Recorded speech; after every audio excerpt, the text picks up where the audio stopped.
Gandang buhay mga kasambalay! Welcome to my YouTube channel.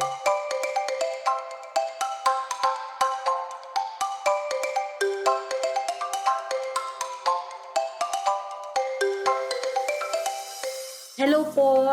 Nagbabalik muli ako para magbigay sa inyo ng mga tips, suggestions ko na makakatulong sa inyo. I-link ko na lang po sa inyo down below yung aking na-post na mga video kung saan in-explain ko sa inyo yung process ng application ko sa Pag-ibig. Ano po ba yung mga requirement na hiningi ni Pag-ibig at magkano po ang nagastos ko doon sa initial requirement nila. So, na-i-explain ko na rin po doon kung ano yung mga karagdagan at ano pa yung mga hihingiin sa akin na requirement ni Pag-ibig bago nila i-release ang loan proceeds. For this video, i-discuss ko po sa inyo magkano po yung nagastos ko sa pag-secure ko ng mga documents na yun. So, based dun po sa list na binigay nila, aside from the application form at yung mga house plans na kailangan ko i-submit, based dun sa list na hinihingi nila, kailangan ko pong i-secure ay ang pagbabayad ng documentary stamps sa BIR. So, ano po ba yung process nung ginawa ko yun? Paano ko po ba nabayaran? Ano yung hiningi sa akin ng BIR?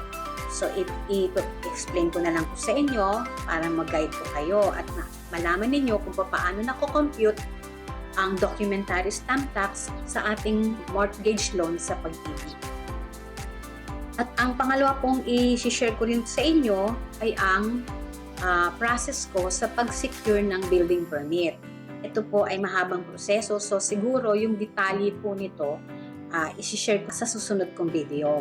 Doon ko ilalahad, i-itemize yung mga bawat application form ng electrical, ng sanitary, etc.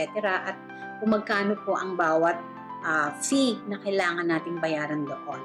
But for this video, papakita ko na lang po sa inyo yung mga other necessary expenses bago ko na isubmit sa City Engineering Office yung aking application for building permit. So, ito po, papakita ko po sa screen, i-take note na lang po. Yun pong pag-process ng documentary stamp sa BIR, ganito po ang procedure niyan. So, syempre, dun sa binigay na document sa inyo ni Pag-ibig, yun yung notice of approval, meron pong nakalagay dun kung magkano yung inyong approved contract amount ng loan. So, based po dyan sa approved contract amount ng loan, magko-compute po ang Pag-ibig na corresponding documentary stamp tax. So, paano po ba ang computation ng doc stamps sa ating loan? So, ang computation ng DST or documentary stamp is based on the approved loan amount. Ang payment natin, ang computation value is 40 pesos for the first 5,000 and 20 pesos for every 5,000 in excess of the 5,000. So, let's say for example, you have an approved loan amount of 200,000. So, yung first 5,000 nun, i-strike na ninyo ng 40 pesos, tatanggalin nyo na siya dun sa 200,000. So, you have 195,000 pesos, which will be divided by 5,000. So, example for this, so 195,000 divided by 5,000 is equals to 39. And yung 39 na yon ang i-multiply ninyo ng 20 pesos. So, it will be equals to 780 pesos plus yung 40 pesos dun sa first 5,000. So, ang babayaran yung DST or documentary stamp is 820 pesos. So, mas malaki yung DST kung mas malaki yung approved loan amount ninyo. So, if the approved amount naman, example, is 2 million, so first 5,000 will be 40 pesos, and then yung 1,995,000 divided by 5,000 is equals to 399. Yun yung kukumputan ninyo ng 20 pesos, which will be equal to 7,980 plus 40 pesos is equals to 8,020. So, ganyan po kalaki ang DST na babayaran natin dun sa ating loan, approved loan. So, meron din po akong prinocess na notarial fee. Isa rin po to sa medyo malaking babayaran ninyo. Ano ba itong notarial fee? Bakit ako magbabayad? Remember dun po sa binigay na notice of approval ni Pag-ibig, meron po dun yung loan and mortgage agreement. Yung form na yon, yung loan and mortgage agreement na yon, sa likod po na yon, dapat ninyong ipanotarize. Kasi legal document po kasi yung loan agreement na yon. So, ang notarial fee, magbe-base pa rin ito kung magkano yung approved amount ni Pag-ibig. So, for example, meron na naman kayong 2 million na approved amount. Ang based on my experience nung nagpanotaryo po ako, ang siningil po sa akin sa notary public is 0.1% of 2 million. So, ang total nun is around 2,000 pesos. Yung 0.1% is magiging 0.001 of 2 million, kaya 2,000 pesos. So, dyan pa lang po, malaki na yung gagastusin natin.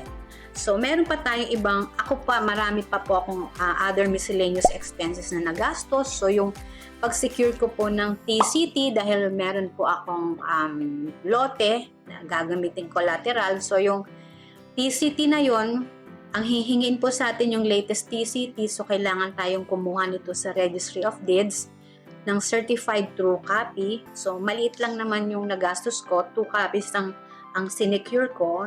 Gumastos ako dito ng around 270 pesos. Meron pa po akong mga iba pang hiningi sa akin, which is yung mga tax declaration. So, humingi ako sa City Hall namin at saka yung tax clearance. Ang total na nagastos ko ron is around 150 pesos. Ngayon, ang medyo malaki po kung yung amilyar mo o yung tax receipt mo hindi ka updated sa pagbayad. Kasi kailangan updated po tayo doon. So, kung hindi po kayo updated, kailangan ninyong bayaran yung amilyar nyo. So, based ito sa mga city or municipality kung saan kayo located, kung magkano yung charge sa inyo doon sa amilyar. So far ako naman dahil updated ako dun sa aking amilyar. So, wala na akong binayaran. Humingi na lang po ako ng tax clearance. Yan po mga kasambalay ang initial costing na share ko sa inyo kasi yun pong sa pag-secure ko naman ng mga building permit ay sa next video ko na lang po ipapakita sa inyo. Ano po ba yung step by step doon at saka magkano yung nagastos ko. By the way nga pala, dun sa DST, i-clear ko lang po kasi ako rin mismo yung lumakad nito. Una nyo pong gawin, pupunta muna kayo sa nearest BIR office sa location kung saan kayo nakatira. Humingi po kayo sa kanila mag-fill up po kayo ng form na BIR Form 2000. Kasi sa kanila po manggagaling yung computation, hindi po kayo pwedeng direct na magko-compute na kung magkano yung babayaran nyo. Yung in-share ko sa inyong computation kanila para mag-guide lang kayo magkano estimate at alam nyo magkano kailangan yung daling pambayad. So kung nagpunta na po kayo sa BIR at humingi na kayo ng form, pinil-upan na nyo na po, palalagyan po ninyo sa kanila yan ng computation kung magkano yung babayaran. And then, hindi po kasi kayo sa kanila magbabayad. Pupunta kayo sa mga accredited bank nila. So, dala-dala po kasi ninyo yung form sa bangko. Kung pumunta kayo sa BPI or sa BDO, ipapakita po ninyo yung computation na yon, yung BIR Form 2000, then babayaran nyo po sa bank. Pagka bayad po ninyo, magbibigay ng receipt ang bank, yung receipt na po na yun, i-attach nyo dun sa BIR form kasi 3 copies yung kailangan yung i-fill out. Dadalhin nyo ngayon ulito sa BIR kasi ang BIR, kailangan nilang tatakan yung form ninyo, yung BIR form. Kailangan nilang i-annotate yung payment doon na na-receive na ng BIR yon. At the same time, isa sa requirement po ng Pag-ibig dun sa kanilang loan and mortgage agreement, dapat yung nabayaran ninyo na DST sa BIR, itatatak po ng BIR dun sa loan agreement ninyo. Mayroon po silang tatatakan doon. Kaya nga requirement ni Pag-ibig yung payment of DST with BIR stamp. Ibig sabihin po, yung form ng Pag-ibig na loan agreement, meron pong itatatak si BIR doon. Kaya importante po yun. Babalik uli po kayo.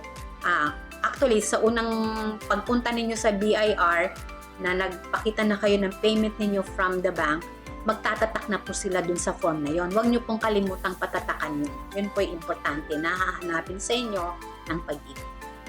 So, I hope na-clarify po po ito sa inyo para naman maging guide ninyo kung kayo ay nagpa-process na ng BDO. So, that's it for now. Kung meron po kayong ilang gustong i-clarify, mag-comment lang po kayo. But please remember to please like and subscribe to my YouTube channel para po maituloy-tuloy ko lang pong ma-share sa inyo yung mga yung mga na process na napagdaanan ko, na experience ko. So for my next video po, doon ko na lang po i-detail ano ba yung process na ginawa ko nung isinicure ko yung aking building permit. Dahil naka-DIY po ako, wala po akong kinuntratang anybody or an engineer to process this. I did it myself. So, kung kaya ninyo, kung nakayanan ko, kaya rin po ninyo.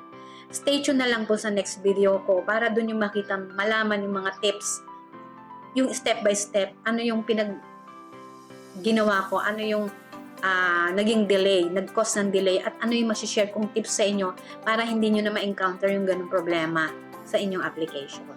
So, thank you so much for watching my video. Till next video. Bye for now.